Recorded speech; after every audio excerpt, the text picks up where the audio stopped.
Voilà, écoutez, j'ai pris une pause de l'évangile de Marc pour l'été, comme on fait cette série d'été, et j'ai décidé de faire une mini-série sur le prophète Jérémie. Alors vous me demandez pourquoi ? En fait, j'en sais rien. J'ai aucune raison, sauf que j'ai toujours aimé Jérémie. Si vous regardez ma Bible, chaque fois que je lis Jérémie, je marque ma Bible, je trouve l'histoire de ce prophète passionnant.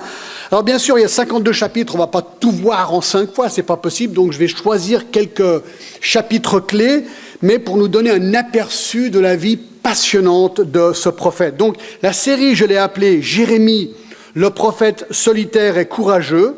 5 parties. Aujourd'hui, nous allons voir l'appel de Jérémie. Ensuite, nous verrons le message de Jérémie. Ensuite, le Dieu de Jérémie, les souffrances de Jérémie. Et ensuite, la nouvelle alliance de Jérémie. Alors ça, c'est l'idée. Maintenant, au fur et à mesure d'avancer, il y a des choses qui pourraient peut-être changer, d'accord ? Mais globalement, c'est ce que j'aimerais faire avec vous ces prochaines semaines. Alors aujourd'hui, donc, c'est l'appel de Jérémie. Et nous allons regarder les versets 1 à 19 du chapitre 1, donc tout le chapitre. Mais on ne va pas lire les versets maintenant. Je vais les lire tout à l'heure quand on commencera à expliquer le texte. Une autre raison que je voulais vraiment prêcher Jérémie, c'est parce que, comme vous le savez, ça fait des années que je donne à Genève des tours de la Réforme. J'ai fait donc ma thèse sur le sujet de Calvin à Genève, et donc tous les 6, je les ai étudiés. Il y a un truc qui m'a toujours fasciné à Genève, c'est que si vous êtes face à la cathédrale Saint-Pierre, eh bien, derrière vous, sur le coin de la rue, il y a une statue. C'est une statue de Jérémie par un certain Rodeau. Et, le nom du sculpteur s'appelait Auguste de Niederhausen, et c'est lui qui a créé cette statue de Jérémie, et ils l'ont placée là en 1939. Alors je ne sais pas pourquoi ils ont mis la statue là. Mais ce qui est intéressant pour moi, c'est que là, il y a Jérémie qui pleure, et il est en face de la cathédrale Saint-Pierre à Genève.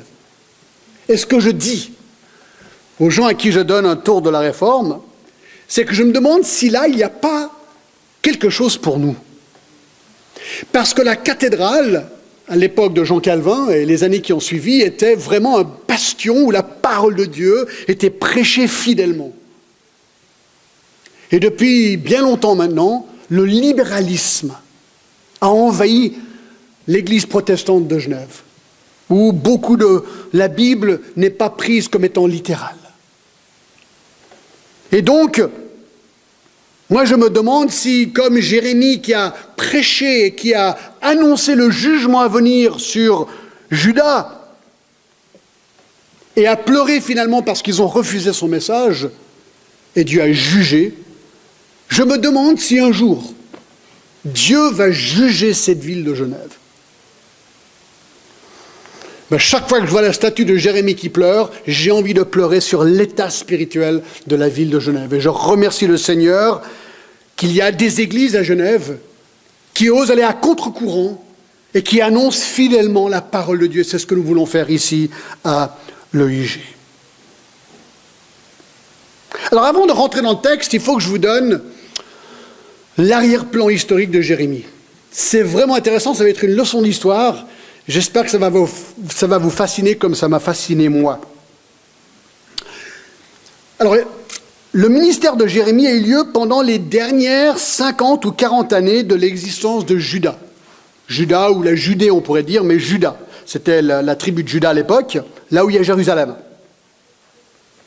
Jérémie a été appelé en 627 avant Jésus-Christ, lors de la 13e année du règne du roi Josias, qui était le dernier bon roi de Juda. Le problème qui existait à l'époque est que Juda, malgré le règne et les réformes incroyables du roi Josias, était sous l'emprise de l'idolâtrie, qui avait été mise en place, l'idolâtrie, par son grand-père Manassé. Et ensuite, son fils, ou le père de Josias, Amon. Alors les réformes de Josias ont aidé à enlever les formes externes de l'idolâtrie, Mais le cœur des gens n'a pas vraiment été changé. Et l'idolâtrie a continué. Alors j'aimerais vous montrer voilà, ce plan va vraiment vous expliquer l'histoire et l'historique de ce qui se passe. On va commencer avec l'Assyrie. Je ne sais pas si vous voyez mon point rouge. Voilà. L'Assyrie en haut, d'accord? Donc ça, c'est ce qu'on appelle le crescent. On voit Israël en bas à gauche, sur le bord de la Méditerranée. On voit Égypte, Juda, Assyrie et Babylonie, d'accord? Ça vous donne une idée de ce qu'on va voir maintenant. L'Assyrie, dont la capitale était Ninive, et vous voyez Ninive en haut du cercle ici, était la superpuissance régionale à l'époque, mais pas pour longtemps. On est dans l'année 626 avant Jésus-Christ, donc il y a 2600 années environ en arrière de maintenant. Nabopolassar était le prince chaldéen, ce qui est tout simplement la désignation grecque de la Babylonie, qui elle-même est une région de la Babylonie. Il va en guerre et bat les Assyriens. Et il prend Babylone pour capitale. Et donc la Babylone, ou la Babylonie, est officiellement née. Donc maintenant, on est en train de regarder le cercle en bas à droite. La Babylonie. 10 ans plus tard, on est en 616 avant Jésus-Christ, les Babyloniens décident d'agrandir leur territoire et envahissent l'Assyrie du Nord. Ils détruisent Ninive une fois pour toutes, qui est la capitale de la Syrie. Alors maintenant, on va parler de Juda un petit peu. Juda a un roi qui s'appelle Josias.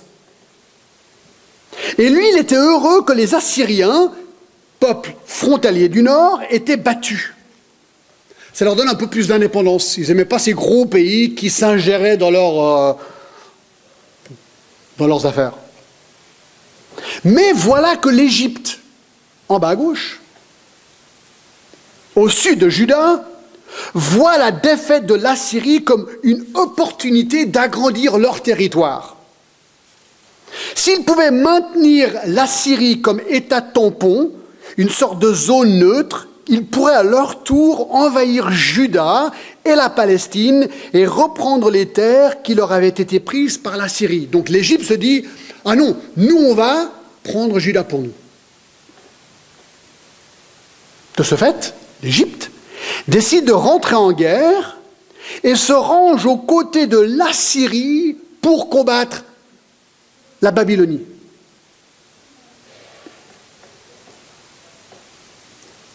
En 609 avant Jésus-Christ, un pharaon égyptien qui s'appelle Nécho. Tout ça, c'est sur Wikipédia, hein, c'est historique. Le pharaon Nécho se met en marche avec son armée en direction de Haran. Haran, c'est là. Donc il monte jusqu'à Haran. Enfin, il essaie d'aller à Haran. Pour se battre avec les Assyriens contre les Babyloniens. Mais le roi Josias de Juda comprend l'enjeu. Il se dit que si l'Égypte gagne, Juda deviendrait esclave d'Égypte. Et ils se disent, mieux être sous le joug assyrien qu'égyptien. C'était mieux pour eux d'être sous le joug assyrien qu'égyptien. Ils se rappelaient de Moïse et compagnie, et ce que les Égyptiens avaient fait avant. Vous me suivez ? Josias se dit, puisqu'on préfère être sous le joug assyrien qu'égyptien, on va essayer d'arrêter l'armée égyptienne. Donc Josias va à la vallée de Megiddo. Je fais une petite parenthèse. On était à Megiddo sur le voyage en Israël il y a 2 ans en arrière. Et là, quand on était à un endroit comme ça, tout est clair. Alors Megiddo, c'est une ville, une grosse sorte de montagne comme ça, on peut y aller. C'est une ruine aujourd'hui. Et il y a la vallée tout autour. Et donc les Égyptiens montaient. Lui, il va là, Josias, pour arrêter l'armée égyptienne de Pharaon Nécho. Allez avec moi à 2 Chroniques 35. 2 Chroniques 35. Josias tente d'arrêter les Égyptiens. Et que se passe-t-il ? La Bible nous donne la suite. C'est génial. Regardez. 2 Chroniques 35, à partir du verset 20. Après tout cela, après que Josias eut réparé la maison de l'Éternel, Nécho, roi d'Égypte, monta pour combattre à Carchemish sur l'Euphrate. Alors regardez, Carchemish, c'est là. Ah, mon petit truc. Là. Il voulait aller à Haran, mais en fait, la bataille a eu lieu à Carchemish. Donc il va à Carchemish sur l'Euphrate. Josias marcha à sa rencontre, verset 21, et Nécho lui envoya des messagers pour dire « Qu'y a-t-il entre moi et toi, roi de Juda ? Ce n'est pas contre toi que je viens aujourd'hui, c'est contre une maison avec laquelle je suis en guerre. » Donc contre Babylonie. « Dieu m'a dit de m'hâter. » Donc il y avait un message de Dieu au pharaon Nécho, ça c'est intéressant. « Ne t'oppose pas à Dieu qui est avec moi, de peur qu'il ne te détruise. » Mais Josias ne se détourna point de lui et il se déguisa pour l'attaquer, sans écouter les paroles de Nécho qui venaient de la bouche de Dieu. Il avança pour combattre dans la vallée de Megiddo. Les archers tirèrent sur le roi Josias et le roi dit à ses serviteurs « Emportez-moi car je suis gravement blessé. » Donc le roi Josias est blessé gravement. Ses serviteurs, 24, l'emportèrent du char, se mirent dans un second char qui était à lui et l'emmenèrent à Jérusalem. Il mourut et fut enterré dans le sépulcre de ses pères. Tout Juda et Jérusalem pleurèrent Josias. Alors, Josias meurt. L'Égypte donc gagne. Vous croyez qu'ils font quoi, l'Égypte? Ils continuent. Donc, à Megiddo, Josias meurt, l'Égypte continue jusqu'à Carchemish. Et là, les Babyloniens les arrêtent. Alors, je vous montre un truc génial. Vous dites, mais pourquoi tu racontes tout ça? Verset 25, premier mot. C'est quoi? Jérémie. Jérémie était prophète pendant tout ça.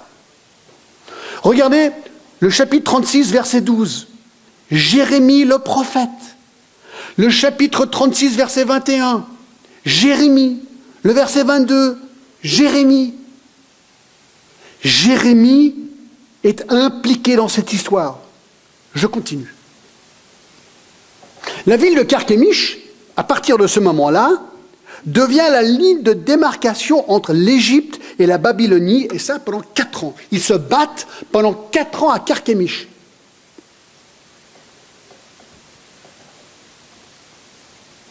Après, en 605 avant Jésus-Christ, il y a un nouveau roi qui arrive sur le trône de la Babylonie. C'est plus Nebuchadnezzar, le nouveau roi, vous le connaissez, Nebuchadnezzar.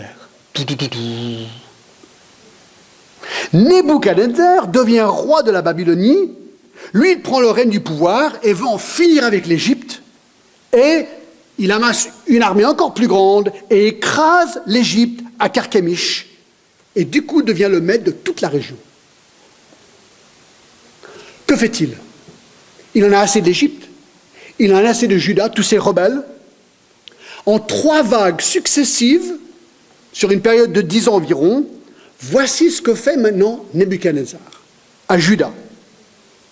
Premièrement, il se saisit du nouveau roi qui s'appelle Joachim, 2 Chroniques 36:6, on ne va pas regarder, et l'embarque en Babylonie. Allez avec moi à 2 Chroniques 36. 2 Chroniques 36. Deuxième chose qu'il fait, il emporte les ustensiles du temple. 2 Chroniques 36 et le verset 7, Nebuchadnezzar emporta à Babylonie des ustensiles de la maison de l'Éternel et il les mit dans son palais à Babylone. Donc il pille le temple juif, imaginez, et il prend tout en Babylonie avec lui.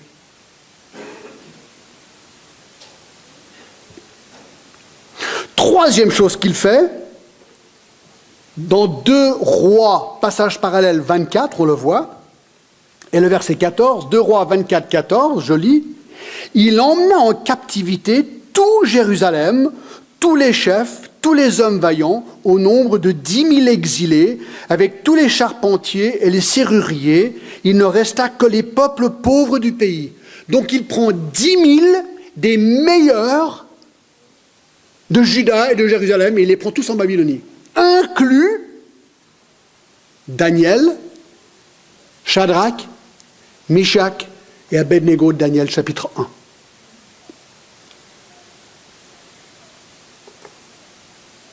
Inclut le prophète Ézéchiel.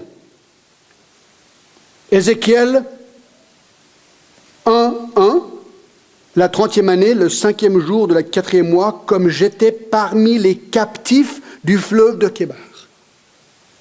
Daniel, Shadrach, Meshach, Abednego et Ézéchiel étaient parmi ces 10 000 qui étaient embarqués en Babylonie.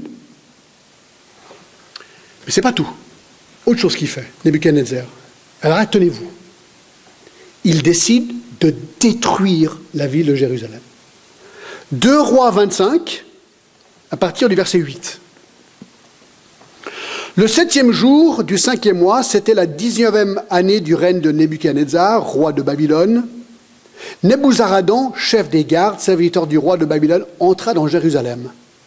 Il brûla la maison de l'Éternel. Donc, il brûle le temple. La maison du roi et toutes les maisons de Jérusalem. Il brûle la ville. Il livra au feu toutes les maisons de quelque importance. Toute l'armée des Chaldéens, un autre mot pour Babylonie, qui était avec les chefs des gardes, démolit les murailles formant l'enceinte de Jérusalem. Il essaye de raser Jérusalem. C'est comme ça qu'ils faisaient à l'époque. Ils envahissaient et ils rasaient.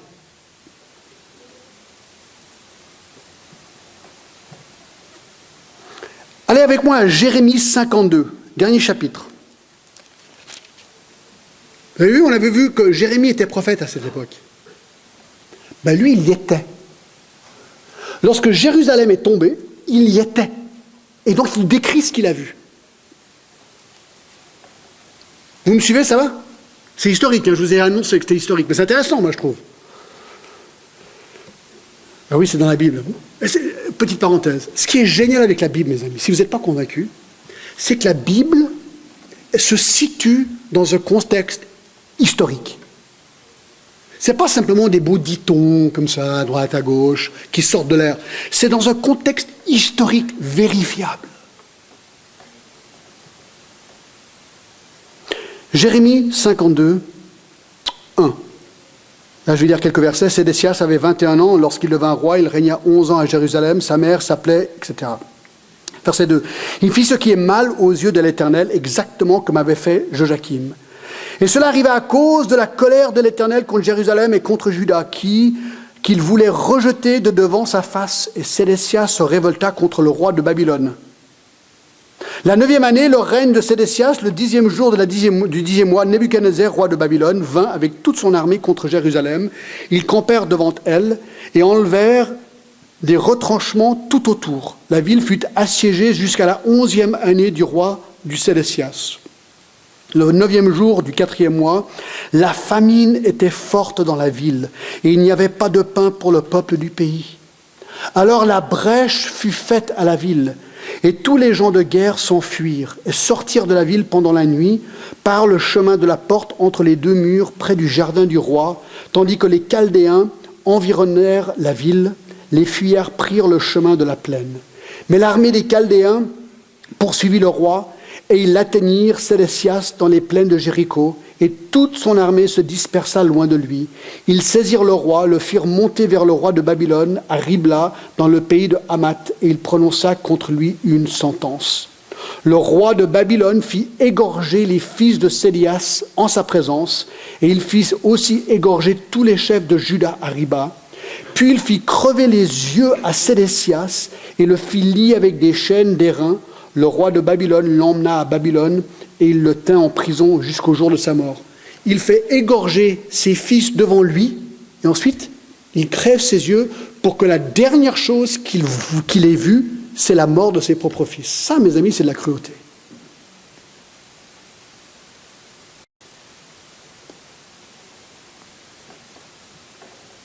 Allez avec moi maintenant à Lamentation 4. Jérémie a aussi écrit Lamentation. Et là, il décrit une scène à Jérusalem pendant ce siège atroce. Mais c'est dans la Bible. Lamentation 4, on va lire. Et quoi? L'or a perdu son éclat, l'or pur est altéré, la pierre du sanctuaire sont dispersées au coin de toutes les rues. Il décrit Jérusalem. Les nobles fils de Sion, estimés à l'égal de l'or pur, sont regardés, hélas, comme des vases de terre. L'or, puisqu'ils sont maintenant, envahis, l'argent n'a plus aucune valeur. Ils ne peuvent rien faire. 3. Les chacals même présentent la mamelle et allaitent leurs petits, mais la fille de mon peuple est devenue cruelle comme les autruches du désert. La langue du nourrisson s'attache à son palais, desséché par la soif. Il n'y a plus d'eau. Même les enfants, c'est une image forte là, les enfants, les nourrissons, leur langue est attachée à leur palais. C'est horrible. Les enfants demandent du pain et personne ne leur en donne. Ceux qui se nourrissaient de mets délicats périssent dans les rues. Ceux qui étaient élevés dans les pourpres embrassent les fumiers. Le châtiment de la fille de mon peuple est plus grand que celui de Sodome, détruit en un instant. Il dit, c'est mieux d'être détruit en un instant comme Sodome l'a été, que de mourir lentement par la famine. 7. Ces princes étaient plus éclatants que la neige, plus blancs que le lait. Ils avaient le teint plus vermeil que le corail. Leur figure était comme le saphir. Leur aspect plus sombre que le noir. Donc maintenant leur peau est noire. On ne les reconnaît pas dans les rues. Ils ont la peau collée sur les os, sèche comme du bois. Ceux qui périssent par l'épée sont plus heureux que ceux qui périssent par la faim, qui tombent exténués, privés du fruit des champs. Écoutez bien, les femmes, malgré leur tendresse, font cuire leurs enfants. Ils leur servent de nourriture au milieu du désastre de la fille de mon peuple. Quand leur enfant mourait, ils se disaient, mieux vaut le manger que de l'enterrer. Ça, mes amis, c'est une famine.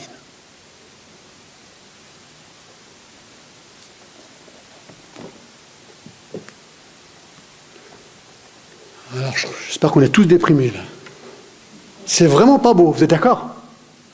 Oui, mais John, pourquoi ça? Pourquoi c'est dans la Bible, ça?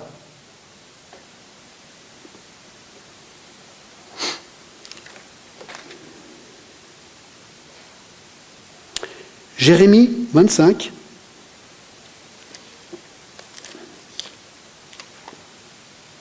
Non, excusez-moi. Non. Jérémie 1. Question. Pourquoi est-ce qu'on a lu tout ça?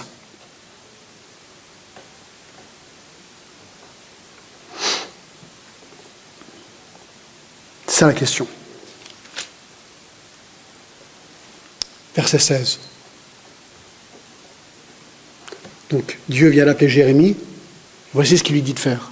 Jérémie, je prononcerai mes jugements contre eux, Juda, à cause de toute leur méchanceté, parce qu'ils m'ont abandonné et ont offert de l'encens à d'autres dieux, et parce qu'ils se sont prosternés devant l'ouvrage de leurs mains. Et toi, Saint-Terrain, lève-toi et dis-leur tout ce que je t'ordonnerai. Donc Dieu est en colère à cause de l'idolâtrie de Juda. 2 Rois 24. Vous voyez, tout ça, ça va être clair dans 2 secondes. D'accord? Allez avec moi à 2 Rois maintenant 24. 2 Rois 24 à partir du verset 2. Alors, 2 Rois 24, 2. L'Éternel envoya contre Joachim. Écoutez, bien ce que je viens de lire.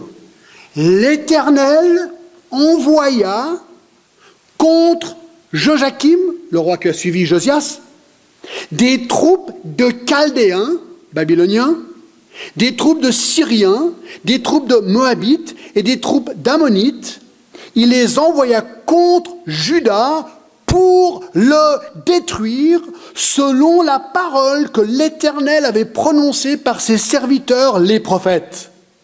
Cela, écoutez bien mes amis, écoutez bien, cela arriva uniquement sur l'ordre de l'Éternel qui voulait ôter Juda de devant sa face à cause de tous les péchés commis par Manassé. Dieu punit Juda à cause des péchés de Manassé, on va voir ça dans une seconde, en les détruisant. Point à la ligne.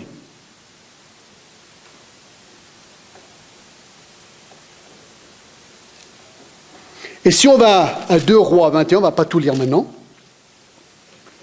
puisqu'il vient de dire, les péchés de Manassé, c'est ce qui a vraiment fait mis Dieu en colère. Alors là, on a les péchés de Manassé, 21, Manassé avait 12 ans lorsqu'il devint roi, il régna 50 ans à Jérusalem, sa mère s'appelait Ephtsiba, il fit ce qui est mal aux yeux de l'Éternel, selon les abominations des nations que l'Éternel avait chassées devant les enfants d'Israël. Il rebâtit les hauts lieux qu'Ézéchias, son père, avait détruits. Il éleva des autels à Baal. Il fit une idole d'Astarté, comme avait fait Akab, roi d'Israël. Et il se prosterna devant toute l'armée des cieux et la servit. Il louait les étoiles. Il bâtit des autels dans la maison de l'Éternel, quoique l'Éternel ait dit, c'est dans Jérusalem que je placerai mon nom. Il a viré Dieu du temple. Et là, il a loué et adoré d'autres dieux dans le temple de Dieu. Il bâtit des autels, verset 5, à toute l'armée des cieux dans les 2 parvis de la maison de l'Éternel. À la fin du verset 6, il fit de plus en plus ce qui est mal aux yeux de l'Éternel afin de l'irriter.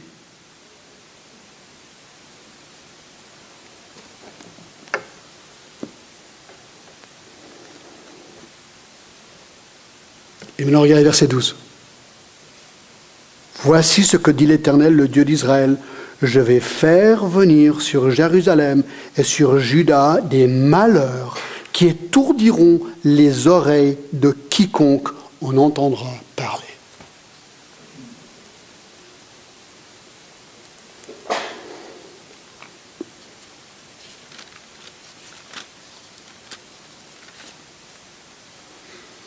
Je ne sais pas si vous saisissez l'enjeu ici.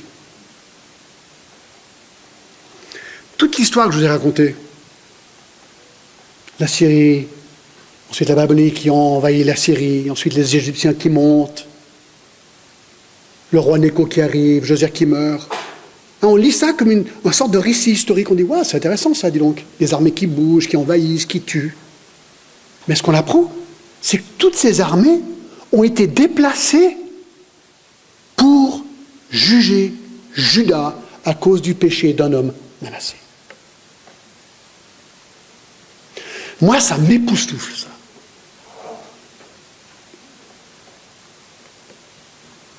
Alors, c'est dans ce contexte que Dieu appelle Jérémie. Chapitre 25, regardez Jérémie 25. Excusez-moi à tous les va-et-vient dans la Bible, mais c'est comme ça qu'il faut faire des fois.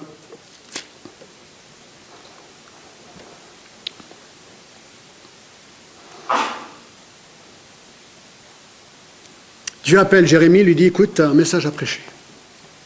Dis-leur, si vous ne vous repentez pas, vous allez être détruits. Lui prêchait tout ça avant la destruction de Jérusalem, bien sûr. Puisqu'il l'a vu, il décrit la destruction de Jérusalem dans le chapitre 52. Mais dans le chapitre 25, la parole fut adressée à Jérémie sur tout le peuple de Juda, la 4e année, etc. Verset 4, l'Éternel vous a envoyé tous ses serviteurs, les prophètes. Il les a envoyés dès le matin. Vous n'avez pas écouté, vous n'avez pas prêté l'oreille pour écouter. Ils ont dit, revenez chacun de votre mauvaise voie et de la méchanceté de vos actions, et vous resterez dans le pays que j'ai donné à vous et à vos pères. Il dit, écoutez, si vous vous repentez de cette idolâtrie, je vous bénirai et vous resterez dans le pays. Verset 6, n'allez pas auprès d'autres dieux pour les servir et pour vous prosterner devant eux. Ne m'irritez pas par l'ouvrage de vos mains, et je ne vous ferai aucun mal. Voilà ce que Jérémie devait dire. Repentez-vous, repentez-vous. Si vous repentez, il n'y aura pas de jugement. Vous serez préservés. Mais, verset 7, vous ne m'avez pas écouté, dit l'Éternel, afin de m'irriter par l'ouvrage de vos mains pour votre malheur. C'est pourquoi ainsi parle l'Éternel des armées. Parce que ne vous avez point écouté ma parole, j'enverrai chercher tous les peuples du septentrion, dit l'Éternel, et j'enverrai auprès de Nebuchadnezzar, roi de Babylone, mon serviteur. Je le ferai venir contre ce pays et contre ses habitants et contre toutes ces nations alentour, afin de les dévouer par interdit et d'en faire un objet de désolation et de moquerie et de ruine éternelle. Je ferai cesser parmi eux les cris de réjouissance et les cris d'allégresse, les chants du fiancé et les chants de la fiancée, le bruit de la meule et la lumière de la lampe. Écoutez bien, tout ce pays deviendra une ruine, un désert, et ces nations seront asservies au roi de Babylone pendant 70 ans. Jérémie, voici son message. Repentez-vous. Si vous ne vous repentez pas, Dieu va prendre le roi de Babylone, Nebuchadnezzar, il va venir, il va vous envahir, il va détruire Juda, il va détruire la ville, il va vous prendre 10 000 personnes, il va vous prendre à Babylonie, et ça va durer 70 ans. Et mes amis, vous savez quoi? C'est exactement, historiquement, ce qui s'est passé. Pile poil.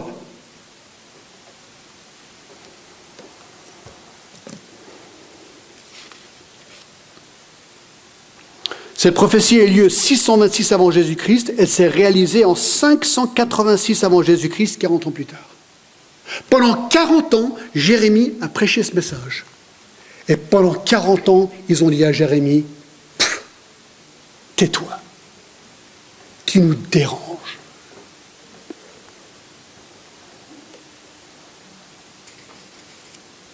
On n'a même pas encore regardé notre texte d'aujourd'hui, mais on va le faire vraiment vite. Qu'est-ce qu'on apprend déjà avec cette peinture historique que je viens de dépeindre? Quelques points. La grâce de Dieu est longue et elle est patiente. Mais, 2, la grâce de Dieu ne dure pas pour toujours. Un jour, lorsque Dieu décide, elle vient à terme, et un jour, le jugement tombe. Moi, j'ai peur pour Genève. Honnêtement, hein. On est vraiment bien là, ici. Vraiment bien, tout va bien. À Genève, on a l'impression.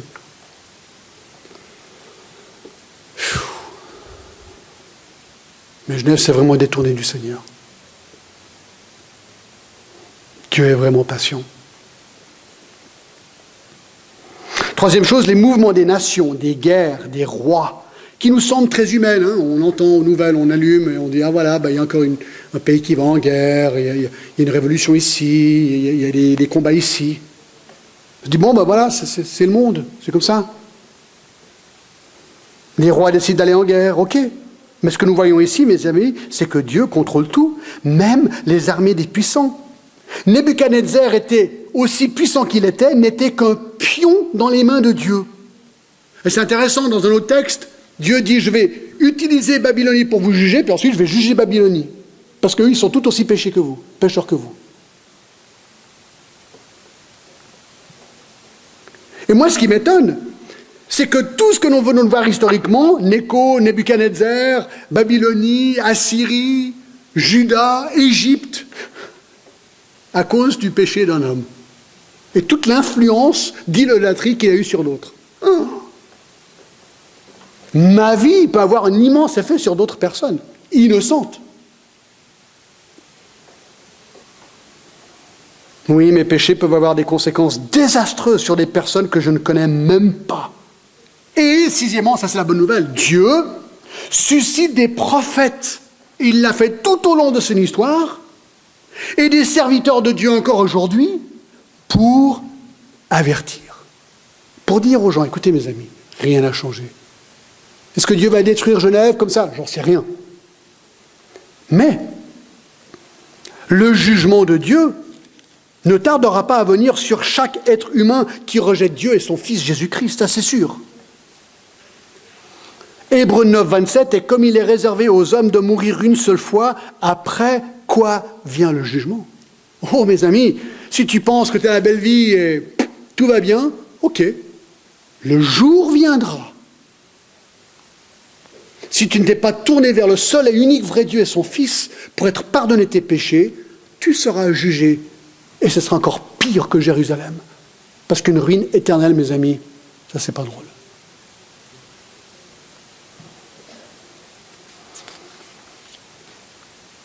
Voilà le défi de Jérémie.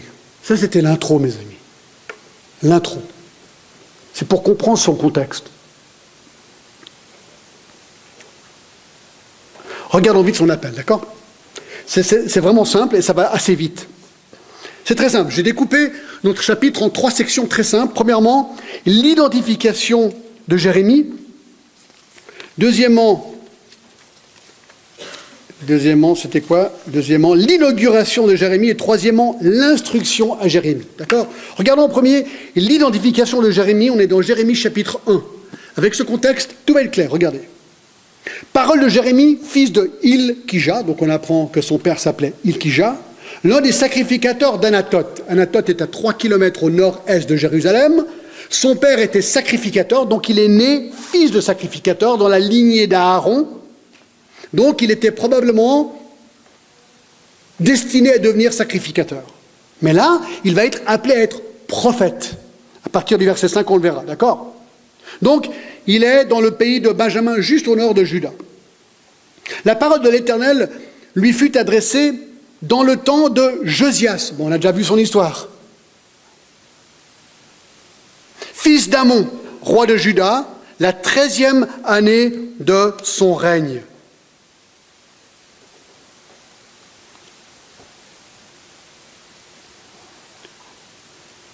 Et donc, Dieu lui apporte sa parole, parole de Jérémie. C'est Jérémie qui écrit cette prophétie, verset 1, verset 2, la parole de l'Éternel. Donc il entend cette parole de l'Éternel pour lui annoncer ce qu'il va faire. On voit la datation, 13e année du règne du roi Josias. Il est devenu roi en 640 avant Jésus-Christ, donc 13 ans plus tard, équivaut à 627 avant Jésus-Christ. Et il est mort, Josias, 2 Rois 23-29, en 609 avant Jésus-Christ, tué par Pharaon. Donc, verset 3, regardez, au temps, je continue, fils d'Amon, aux 13e année de son règne, et au temps de Joachim, fils de Josias, roi de Juda, jusqu'à la fin de la 11e année de Sédécias, fils de Josias, roi de Juda, jusqu'à l'époque où Jérusalem fut emmenée en captivité au 5e mois. Donc, il date simplement la vie de Jérémie en tant que prophète, total 41 ans. 41 ans de ministère. Donc ça, c'est l'identification du prophète, tout simple. 2. L'inauguration de Jérémie. L'inauguration de Jérémie. Verset 4. Son appel, incroyable ces versets, la parole de l'Éternel me fut adressée en ces mots. Avant que je t'ai formé dans le ventre de ta mère, je te connaissais, et avant que tu sois sorti de son sein, je t'avais consacré, je t'avais établi prophète des nations. Ça mérite un message en lui-même ici. Il dit tout simplement que Dieu avait appelé Jérémie avant même sa conception. Vous dites quoi ? Paul, il a dit pareil vis-à-vis de lui-même dans 1,15, il l'a dit comme ceci, dans Galates 1,15, il dit « Mais lorsqu'il a plu à celui qui m'avait mis à part dès le sein de ma mère et qui m'a appelé par sa grâce. » Et vous vous rappelez peut-être aussi dans Luc 1 vis-à-vis de Jean-Baptiste, dans Luc 1,13, l'ange dit à à Élisabeth, ne crains point Zacharie, donc il parle en fait à Zacharie, son père, car la prière a été exaucée, ta femme Élisabeth l'enfantera un fils et tu lui donneras le nom de Jean, il sera pour toi un sujet de joie et d'allégresse, etc. Il sera grand, etc. Il boira ni vin, verset 15. Il sera rempli, verset 15, de l'Esprit Saint dès le sein de sa mère. Le psaume 139 nous dit que Dieu nous connaissait avant même notre conception. Vous vous rappelez le psaume 139 ? Verset 13, « C'est toi qui as formé mes reins, qui m'as tissé dans le sein de ma mère. Je te loue de ce que je suis une créature si merveilleuse. » Verset 15, « Mon corps n'était point caché devant toi. Lorsque j'étais fait dans un lieu secret, tissé dans les profondeurs de la terre, quand j'étais qu'une masse informe, tes yeux me voyaient. » et sur ton livre étaient tout inscrits les jours qui m'étaient destinés. Mes amis, je ne sais pas comment vous réagissez, mais moi, il y a un truc qui me vient à l'esprit quand je lis ces versets, la tragédie de l'avortement.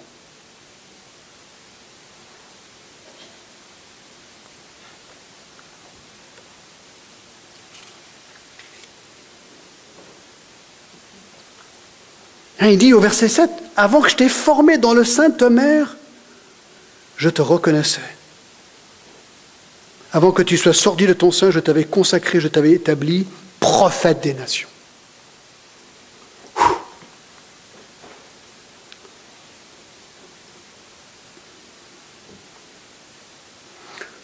Alors Jérémie, il doit avoir 20 ans environ, hein, c'est ce qu'on estime.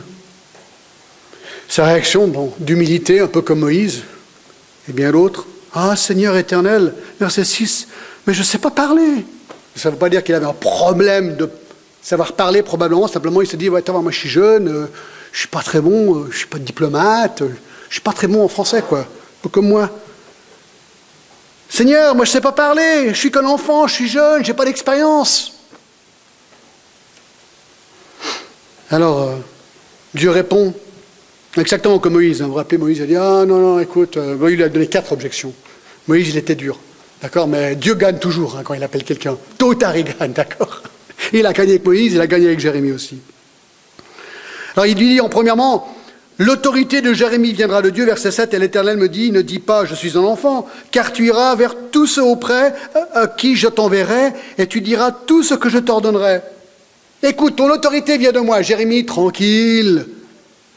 Cache-toi derrière moi et mon autorité. Tout ira ok. Ok, ça passe. 2. Ta protection viendra de moi, au verset 8. Ne les crains pas, car je suis avec toi pour te délivrer, dit l'Éternel. Alors ça, c'est intéressant. Tu dis, ah super, il est là, Dieu est avec Jérémie pour le... Ah oui, mais délivrer. Le mot délivrer implique qu'il va être pris et emprisonné. C'est ce qu'on va voir 3 fois, il s'est emprisonné. C'est vraiment mal, on le verra un autre jour. Mais il est délivré. Donc il ne lui promet pas du tout une belle vie. Ne croyez pas que si vous êtes appelé par Dieu dans un ministère plein temps, que ça va être facile. Au contraire, c'est compliqué. Mais Dieu est là et il nous soutient. C'est ce qu'il dit ici à Jérémie. Et ensuite il lui dit, ne t'en fais pas Jérémie, le message que tu vas porter est le mien. Verset 9, puis l'Éternel étendit sa main et toucha ma bouche. Et l'Éternel me dit, voici, je mets mes paroles dans ta bouche. Mes amis, si vous voulez une définition du ministère, le voici. Un serviteur de Dieu fait une chose, il prend la parole de l'Éternel et il la porte au peuple. Point à la ligne. Et vous avez vos Bibles pour vérifier si vraiment celui qui parle d'ici annonce le texte et rien d'autre. Et s'il annonce autre chose, reprenez-le. Point à la ligne. C'est aussi simple que ça.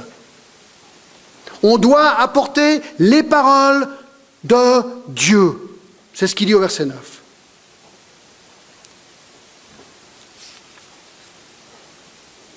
Et il résume le contenu de son message au verset 10. Regarde, je t'établis aujourd'hui sur les nations et sur les royaumes pour que tu arraches, pour que tu abattes, pour que tu ruines, pour que tu détruises, pour que tu bâtisses et pour que tu plantes. 2 aspects à son message. 1, prêche le jugement. 2, prêche le pardon et la bénédiction. On prêche le jugement, le salaire du péché et la mort. Ça, c'est arracher, abattre, ruiner, détruire. Mais la bénédiction, c'est bâtir et planter. Et ça mène maintenant à 3e point. Ouais, ça va vite, hein. J'ai jamais prêché un message aussi vite. 3e point, l'instruction de Jérémie. Et là, il lui donne 2 visions. On peut montrer la première vision. Une branche d'amandier. Regardez, verset 11, la parole de l'Éternel me fut adressée en ces mots. Que vois-tu, Jérémie? Je répondis, je vois une branche d'amandier. Tu peux mettre la photo si tu veux. Voilà. Il montre une branche d'amandier. L'Éternel me dit, tu as bien vu, car je veille sur ma parole pour l'exécuter. Il lui montre cette branche d'amandier. Le mot hébreu pour amandier, c'est seked, un mot qui veut dire regarder, voir ou être réveillé. L'amandier avait le titre l'arbre réveillé. C'est comme ça qu'on l'appelait un amandier. L'arbre réveillé. Pourquoi? Parce qu'en Palestine, l'amandier est le premier arbre à bourgeonner et à produire du fruit. Sur l'amandier, les fleurs précèdent les feuilles, et cela en janvier déjà, pendant que les autres arbres sont encore dormants. Donc au verset 12, lorsque l'Éternel dit « Tu as bien vu, car je veille sur ma parole pour l'exécuter », le but de cette vision est de montrer que Dieu, lui aussi, veille à ce que sa parole s'accomplisse et s'exécute. Il n'est pas dormant comme certains pourraient l'imaginer, mais il est bien éveillé et va exécuter sa parole en son temps. Certains pourraient dire, comme aujourd'hui, mais non, mais John, tu rêves. Est-ce que Dieu va vraiment juger? La vie est trop belle. On verra qui a le dernier mot. On verra bien qui a le dernier mot. Voilà ce que Jérémie devait dire. Vous verrez, le jugement va venir. Mais non, la vie est trop belle à Jérusalem. Vous verrez. 40 ans plus tard, schlac. Deuxième vision, incroyable. Tu peux montrer la prochaine photo? La chaudière bouillante. La parole de l'Éternel me fut adressée, verset 13, une seconde fois en ces mots. Que vois-tu? Je répondis, je vois une chaudière bouillante du côté du septentrion, au nord. Donc là, on voit la mer morte, avec cette chaudière bouillante. Et l'Éternel me dit, c'est du septentrion que la calamité se répandra sur tous les habitants du pays. Car voici, je vais appeler tous les peuples des royaumes du septentrion, dit l'Éternel. Ils viendront et placeront chacun leur siège à l'entrée de la porte de Jérusalem contre les murailles tout autour et contre toutes les villes de Juda. Babylonie et ses alliés sont venus du nord, sont montés, Assyrie sont descendus et ils sont venus envahir et détruire du nord. Voici la prophétie. La chaudière bouillante du septentrion.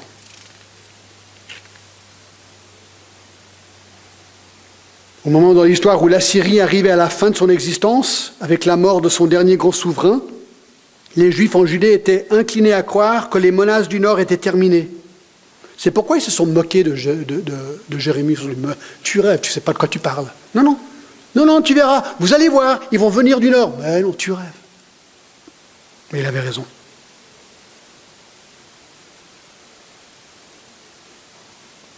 Et pourquoi est-ce que Dieu allait détruire? Il le redit dans verset 16, « Je prononcerai mes jugements contre eux à cause de toute leur méchanceté, parce qu'ils m'ont abandonné, qu'ils ont offert de l'encens à d'autres dieux, et parce qu'ils se sont prosternés devant l'ouvrage de leurs mains. »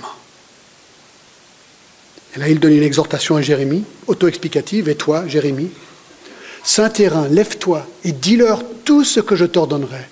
Ne tremble pas en leur présence, de peur que je ne leur fasse trembler devant eux. » Ah, il avait peur. Imaginez. « Voici, je t'établis en ce jour sur tout le pays comme une ville forte, une colonne de fer et un mur d'airain, contre les rois de Juda, contre les chefs, contre ses sacrificateurs et contre les peuples du pays. » Jérémie est tout seul contre tous. Waouh! Et ça, c'est pas encourageant, verset 19. Ils te feront la guerre, mais ils ne te vaincront pas, car je suis avec toi pour te délivrer, dit l'Éternel.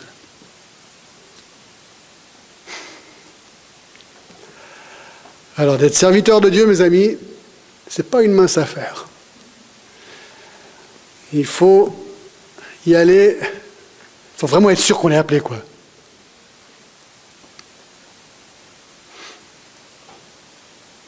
Ouais. Alors, comment est-ce qu'on conclut? 5 choses très rapides, 5 verbes. 1. Dieu règne. Dieu règne. Dieu règne. 2. Dieu juge. Dieu juge.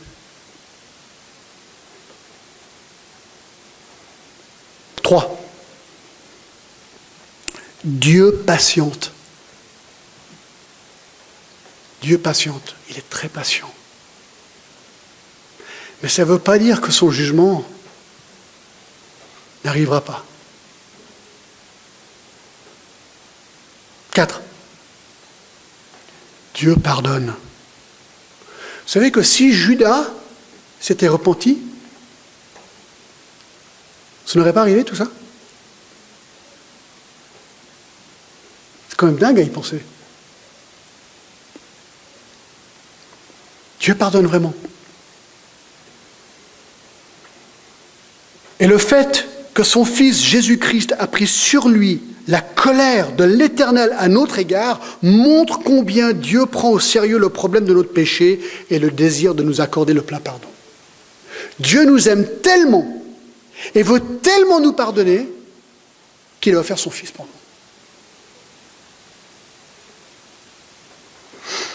Si tu ne connais pas Dieu personnellement, si tu ne connais pas son Fils Jésus-Christ, je te supplie aujourd'hui, dis oui à Christ. Accepte son pardon. Pourquoi vivre son jugement quand il t'offre le pardon comme ça? 5. Dieu appelle. Dieu appelle. Dieu s'est toujours servi d'hommes, de femmes, pour proclamer son message.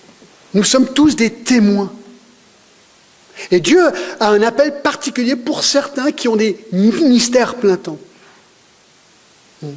Moi, je pense à moi, c'est bizarre, mais moi, j'étais destiné à être un homme d'affaires comme mon père. Mais un jour, Dieu m'a trouvé en Inde, quand j'avais 19 ans. Il a transformé mon cœur, et là, je ne pouvais plus résister, quoi. Moi, je ne voulais plus rien faire, rien d'autre que de le servir plein temps. Comment est-ce qu'on sait si on est appelé ou pas? Moi, je crois qu'il y a 3 principes tout simples. Par rapport à un ancien, cette parole est certaine, en Timothée 3.1, si quelqu'un aspire à la charge d'évêque, il faut avoir un désir. Vous dites, ouais, mais Jérémie n'avait pas un désir. Au début, peut-être pas. Mais quand Dieu a finalement pris son cœur en charge, il était d'accord d'y aller. Et il a duré tout le long. Donc il y a un désir.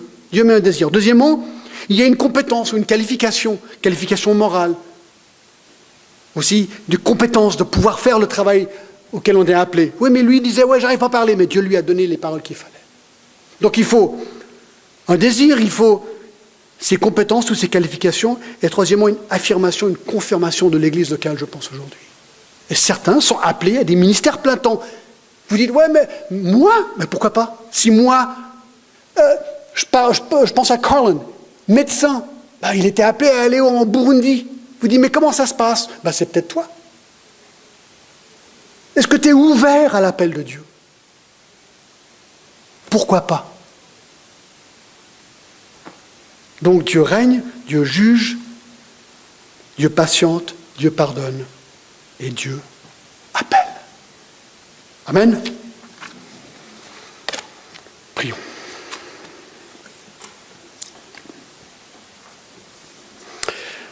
Waouh, Seigneur, là on a vraiment fait un gros morceau d'histoire dans la Bible et juste le premier chapitre de Jérémie, Seigneur. C'est fascinant, c'est incroyable, c'est merveilleux de voir cet homme qui a dit oui à ton appel et que tu as utilisé avec très peu de fruits puisque tout ce qu'il a prêché était refusé. Seigneur, aide-nous à être courageux, annoncer la vérité autour de nous, même s'il est rejeté, Seigneur, sachant que tu auras le dernier mot. Aide-nous à prêcher Christ, Seigneur, ton amour, ton jugement, certes, mais ton pardon aussi. Et si quelqu'un ici ne connaît pas Christ ce matin, Seigneur, que tu puisses toucher leur cœur et qu'ils puissent dire oui, oui, je veux être épargné du jugement. Je veux être pardonné et connaître Dieu personnellement par son Fils Jésus-Christ. Seigneur, merci pour toutes ces choses. Et nous nous réjouissons déjà de la suite. À toi la gloire. Au nom de Jésus. Amen.